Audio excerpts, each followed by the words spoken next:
তুমি এখনো নামাজ পড়ো না, এখনো তুমি মসজিদে ঢুকতে পারো নাই। তুমি কি দেখো না মসজিদগুলি বন্ধ হয়ে গেছে? তুমি ইচ্ছা করলে আর মসজিদে ঢুকতে পারবা না,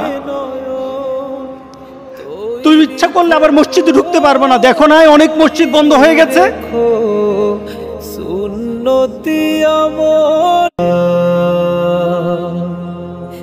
একদিন ফোন দিলেই গেলে আসা উঠছে।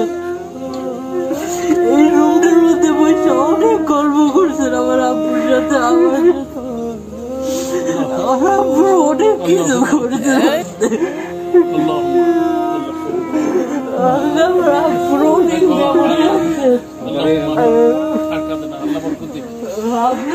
আপু অনেক কিছু করছে। আমার আব্বুরে ক্ষমা করে দিয়ে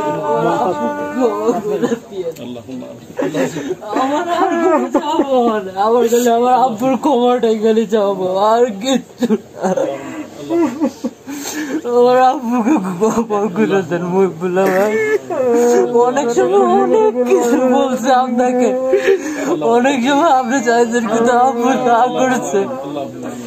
আপনি যদি বছরের পরে ওই সময়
সারা পৃথিবীর বাংলাভাষী লক্ষ লক্ষ যুবক যুবতীরা ইসলামের পথে এসেছেন, নামাজ ধরেছেন, রোজা ধরেছেন, কোরআন তেলাওয়াত শুরু করে দিয়েছেন।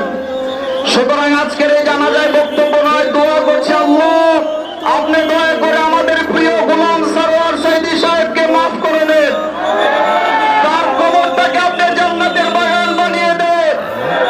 এই আড়াইবাড়ি দরবার আড়াইবাড়ি মাদ্রাসাকে আমরা আপনার হাতে সুপর্দ করে দিলাম। আল্লাহ গোলাম সরওয়ার সাইদী সাহেবের মতো একজন যোগ্য অভিভাবক আপনি তৈরি করে দেন। আল্লাহ গোলাম সরওয়ার সাইদী সাহেবের যে সন্তানরা আছেন আল্লাহ, এই সন্তানগুলি আজকে এতিম হয়ে গিয়েছেন, এই এতিমদের জন্য আমরা দোয়া করছি আল্লাহ আপনি তাদেরকে সাহারা দেন।